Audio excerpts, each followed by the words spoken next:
부산지인 믿음의 가족 여러분, 하나님의 은혜와 평강이 오늘도 여러분의 가정과 일터 가운데 함께 하시기를 소망합니다.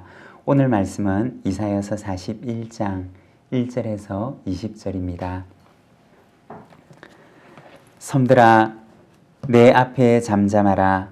민족들아 힘을 새롭게 하라. 가까이 나오라. 그리고 말하라. 우리가 서로 재판자리에 가까이 나아가자. 누가 동방에서 사람을 일깨워서 공의로 그를 불러 자기 발 앞에 이르게 하였느냐. 열굴걸 그의 앞에 넘겨주며 그가 왕들을 다스리게 하되 그들이 그의 칼에 티끌 같게 그의 활에 불리는 초계 같게 하며 그가 그들을 쫓아가서 그의 발로 가보지 못한 길을 안전히 지났나니 이 일을 누가 행하였느냐. 누가 이루었느냐. 누가 처음부터 만대를 불러내었느냐. 나 여호와라. 처음에도 나요. 나중에 있을 자에게도 내가 곧 그니라. 섬들이 보고 두려워하며 땅끝이 무서워 떨며 함께 모여와서 각기 이웃을 도우며 그 형제에게 이르기를 너는 힘을 내라 하고 목공은 금장색을 격려하며 망치로 고르게 하는 자는 매질꾼을 격려하며 이르되 땜질이 잘 된다 하니 그가 못을 단단히 박아 우상을 흔들리지 아니하게 하는도다. 그러나 나의 종 너 이스라엘아, 내가 택한 야곱아, 나의 벗 아브라함의 자손아, 내가 땅끝에서부터 너를 붙들며 땅 모퉁이에서부터 너를 부르고 내게 이르기를 너는 나의 종이라. 내가 너를 택하고 싫어하여 버리지 아니하였다 하였노라. 두려워하지 말라. 내가 너와 함께 함이라. 놀라지 말라. 나는 내 하나님이 됨이라. 내가 너를 굳세게 하리라. 참으로 너를 도와주리라. 참으로 나의 의로운 오른손으로 너를 붙들리라. 보라, 내게 노하던 자들이 수치와 욕을 당할 것이요 너와 다투는 자들이 아무것도 아닌 것 같이 될 것이며 멸망할 것이라. 내가 찾아도 너와 싸우던 자들을 만나지 못할 것이요 너를 치는 자들은 아무것도 아닌 것 같고 허무한 것 같이 되리니 이는 나 여호와 너의 하나님이 내 오른손을 붙들고 내게 이르기를 두려워하지 말라. 내가 너를 도우리라 할 것임이니라. 버러지 같은 너 야곱아, 너희 이스라엘 사람들아, 두려워하지 말라. 나 여호와가 말하노니 내가 너를 도울 것이라. 내 구속자는 이스라엘의 거룩한 이인이라. 보라, 내가 너를 이가 날카로운 새 타작기로 삼으리니 내가 산들을 쳐서 부스러기를 만들 것이며 작은 산들을 겨같이 만들 것이라. 내가 그들을 까부른즉 바람이 그들을 날리겠고 회오리 바람이 그들을 흩어 부릴 것이로되 너는 여호와로 말미암아 즐거워하겠고 이스라엘의 거룩한 이로 말미암아 자랑하리라. 가련하고 가난한 자가 물을 구하되 물이 없어서 갈증으로 그들의 혀가 마를 때 나 여호와가 그들에게 응답하겠고 나 이스라엘의 하나님이 그들을 버리지 아니할 것이라. 내가 헐벗은 산에 강을 내며 골짜기 가운데 샘이 나게 하며 광야가 못이 되게 하며 마른 땅이 샘 근원이 되게 할 것이며 내가 광야에는 백향목과 시띠나무와 화석류와 들감남 나무를 심고 사막에는 잣나무와 소나무와 황량목을 함께 두리니 무리가 보고 여호와의 손이 지으신 바요 이스라엘의 거룩한 이가 이것을 창조하신 바인 줄 알며 함께 헤아리며 깨달으리라. 아멘. 우리가 이번 주부터 시작해서 8월 중순까지 약 한 달 동안 이사야서 말씀을 묵상하게 됩니다. 특별히 이사야서의 후반부의 말씀인 40장부터 66장까지 말씀을 묵상하게 됩니다. 이사야서의 전반부에 나와 있는 1장에서 39장까지의 말씀은 유다 백성들의 죄악과 이에 대한 하나님의 심판에 대해서 말씀하십니다. 그리고 40장에서 66장까지 말씀은 그들을 다시 회복케 하시는 하나님에 대한 말씀입니다. 왜 그들을 회복시켜 주시는 것일까요? 우리가 이사야서 말씀을 읽어보게 되면 그 회복의 원인은 유다 백성들에게 있었던 것이 아니라 하나님 자신에게 있음을 알 수가 있습니다. 유다 백성들에게 그들을 회복시켜 주어야 할 특별한 이유가 있기 때문이 아니라 그들은 여전히 부족하고 여전히 온전한 모습을 가지고 있지 못하지만 하나님 자신 속에 있는 하나님의 백성을 향한 긍휼하심이 그들을 회복해 하시는 것입니다. 여러분, 하나님께서 우리를 긍휼히 여기시는 것은 우리 속에 긍휼히 여김을 받을 만한 이유가 있기 때문이 아닙니다. 우리는 여전히 부족하지만 하나님 속에 있는 긍휼하심이 우리를 불쌍히 여기시고 우리를 회복시켜 주시는 것입니다. 여러분, 우리는 오늘도 비록 부족하지만 하나님 속에 있는 긍휼하심이 오늘도 우리를 회복해 하시는 줄로 믿습니다. 오늘 우리가 읽은 이사야서 41장의 말씀은 하나님의 회복에 대한 말씀입니다. 2절의 말씀을 보면 이렇게 말씀합니다. 누가 동방에서 사람을 일깨워서 공의로 그를 불러 자기 발 앞에 이르게 하였느냐. 우리가 이스라엘의 역사를 보게 되면 그리고 그 중동 지방의 역사를 보게 되면 동방에서 고레스 왕이 등장해서 바벨론 제국을 무너뜨리는 것을 보게 됩니다. 정말 절대로 무너질 것 같지 않았던 바벨론 제국이었지만 하루아침에 고레스의 등장으로 인해서 역사 속에서 그 이름이 사라지게 되었던 것입니다. 2절에 보면 누가 동방에서 그 사람을 일깨운 것이냐라고 하십니다. 4절에 보면 이 일을 누가 행하였느냐, 누가 이루었느냐, 누가 처음부터 만대를 불러내었느냐, 나 여호와라.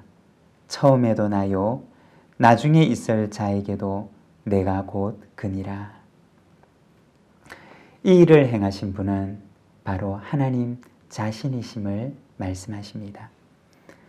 하나님께서 당신의 백성을 구하시기 위해서 일하기 시작하신 것입니다. 하나님께서 말씀하시기를 그 일을 행한 이는 바로 나 하나님이다 라고 얘기를 하십니다. 과거에도 그리했고 그리고 현재에도 그리할 뿐만 아니라 나중에 있을 자에게도 미래에도 하나님의 백성을 구하시기 위해서 일하시는 분은 하나님이시라고 말씀하십니다.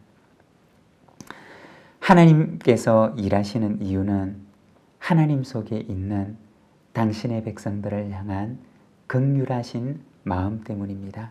여러분, 오늘도 그 하나님의 긍휼하심이 우리를 향하고 있는 줄로 믿습니다. 하나님의 그 긍휼하심이 우리를 이끌어 하나님의 그 거룩한 구원을 이루도록 우리의 인생을 인도해 가시는 줄로 믿습니다.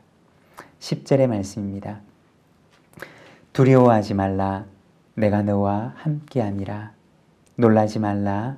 나는 내 하나님이 됨이라. 내가 너를 굳세게 하리라. 참으로 너를 도와주리라. 참으로 나의 의로운 오른손으로 너를 붙들리라. 중동 지방은 새로운 정복자가 등장하고 정치 질서가 재편이 되고 요동합니다. 그렇지만 하나님께서는 이스라엘을 향하여서 말씀하십니다. 두려워하지 말라. 내가 너와 함께함이라. 놀라지 말라. 나는 내 하나님이 됨이라. 주전 586년에 남유다가 바벨론 제국에 의해서 멸망당하게 됩니다. 그리고 유다 백성들은 포로가 되어서 바벨론 여러 지역에 유배를 당하게 됩니다. 거기에서 지내면서 이제 겨우 자리를 잡을 만한데 다시 전쟁이 일어나고 자기를 지배하던 바벨론 제국마저 멸망당하게 되는 것입니다. 그렇지 않아도 자기의 권리를 보호해 줄 나라를 잃은 지가 오래되었는데 이제는 그들을 정복했던 나라마저도 멸망을 당하게 되니 그들 마음속에는 심한 두려움이 찾아왔을 것입니다. 이제 우리의 권리를 누가 보호해 줄 것인가? 이제 우리의 운명은 어떻게 될 것인가? 그들에게 있어서 미래는 마치 종잡을 수 없는 거센 풍랑 위에 있는 자그마한 조각배처럼 여겨졌을 것입니다. 그때 하나님께서 그들에게 말씀하십니다. 야곱아, 두려워하지 말라, 놀라지 말라. 내가 너와 함께함이라. 내가 너의 하나님이 되느니라. 우리가 살아가는 인생 가운데도 산처럼 높은 파도가 일어나서 우리를 한순간에 덮칠 것 같은 순간이 있습니다. 그때 우리는 마음속에 어떻게 여기에서 헤어나올 수가 있을까? 앞길이 막막한 순간들이 있습니다. 그런데 하나님의 음성이 들려지는 그 순간, 내가 너와 함께 한단다. 그 음성이 들려주는 순간 우리의 마음속에 평안이 찾아옵니다. 아직까지 아무것도 해결된 것이 없지만 그러나 주님께서 우리의 이름을 부르시며 내가 너와 함께한다 말씀하시는 그 음성을 듣게 되면 세상이 줄 수 없는 평강을 우리의 심령은 누리게 됩니다. 우리가 성경에 보면 예수님께서 제자들과 함께 배를 타고 가실 때 그곳에 거센 풍랑이 일어났던 적이 있습니다. 제자들은 두려워하면서 주님, 우리가 죽게 되었습니다 라고 얘기를 합니다. 그러자 주님께서 말씀하십니다. 주님께서 그 풍랑을 꾸짖으십니다. 그러자 그 사납던 파도가 잔잔해지고 고요해집니다. 이와 같은 일이 바벨론에 사로잡혀 갔던 유다의 유배민들에게 일어나게 됩니다. 그리고 오늘 우리에게도 역시 그와 같은 일이 일어납니다. 여러분, 임마누엘 하나님께서는 오늘도 우리에게 말씀하십니다. 우리의 인생에 일어난 거센 풍랑 속에서 두려워하지 말라, 놀라지 말라, 내가 너와 함께 한단다. 코로나로 인해서 전 세계가 지금까지 겪어보지 못했던 거센 풍랑을 마주하게 되었습니다. 교회도 역시 그 거센 풍랑 중에 있습니다. 풍랑이 끝나고 난 뒤에 교회가 존재할 수 있을까 우려하기도 합니다. 그렇지만 하나님께서는 오늘 우리에게 말씀하십니다. 내가 너와 함께하느니라. 비록 어려움이 있지만 교회는 이 풍랑을 잘 이겨내고 더 교회다운 모습으로, 더 아름다운 모습으로 서게 될 것입니다. 우리의 믿음도 시련과 고난의 시기를 통해서 더욱 견고해지는 우리 모든 믿음의 가족들이 되시기를 바랍니다. 18절과 19절의 말씀입니다. 내가 헐벗은 산에 강을 내며 골짜기 가운데 샘이 나게 하며 광야가 못이 되게 하며 마른 땅이 샘 근원이 되게 할 것이며 내가 광야에는 백향목과 시띠나무와 화석류와 들감남 나무를 심고 사막에는 잣나무와 소나무와 황량목을 함께 두리니. 오늘 말씀해 보면 놀라운 일들이 일어나게 되는데 헐벗은 산에 강이 흐르게 되고 골짜기에는 샘이 솟고 광야에는 못이 생기고 마른 땅에 샘이 솟구칩니다. 그래서 광야와 사막이 울창한 숲으로 변화가 됩니다. 생각할 수 없었던 일이, 불가능한 일들이 그곳에서 일어나게 되는 것입니다. 그 일을 행하신 분이 누구시냐? 오늘 말씀에 보면 바로 나 여호와 하나님이라고 말씀하십니다. 여러분, 하나님께서는 이처럼 우리 인생 가운데 놀라운 일을 이루십니다. 메마르고 죽은 땅이라 할지라도 그곳을 생명의 땅으로 바꾸시는 분이 하나님이십니다. 오늘도 우리 하나님을 믿고 신뢰하며 감사와 믿음으로 살아가는 우리 모든 믿음의 가족들이 되시기를 바랍니다. 기도하겠습니다. 사랑의 하나님 아버지 은혜를 감사합니다. 광야에 강이 흐르게 하시고 사막이 못이 되게 하시며 참으로 죽음의 땅이 생명의 땅이 되게 하시는 하나님의 그 놀라운 역사를 우리가 바라봅니다. 주 하나님 아버지, 오늘도 우리의 인생에 찾아오셔서 내가 너와 함께하느니라 말씀하시고 우리가 살아가는 이 땅을 샘이 되고 못이 되며 생명의 땅이 되게 하시는 하나님의 그 은혜를 믿으며 그 전능하심을 믿으며 오늘도 우리에게 주어진 이 땅에서 우리가 주님을 바라보며 주를 바라오니 하나님 아버지, 오늘도 우리의 심령을 굳건하게 하시고 주님을 바라보고 믿음으로 일어나 참으로 약속의 땅을 향하여 나아가는 저희들의 하루의 삶이 되도록 주님 인도하여 주시기를 원합니다. 이 하루를 주께 의탁합니다. 하나님 붙들어 주시고 주님과 동행하는 거룩하고 복된 하루가 되게 하여 주옵소서. 우리 구주 예수 그리스도의 이름으로 기도드립니다. 아멘.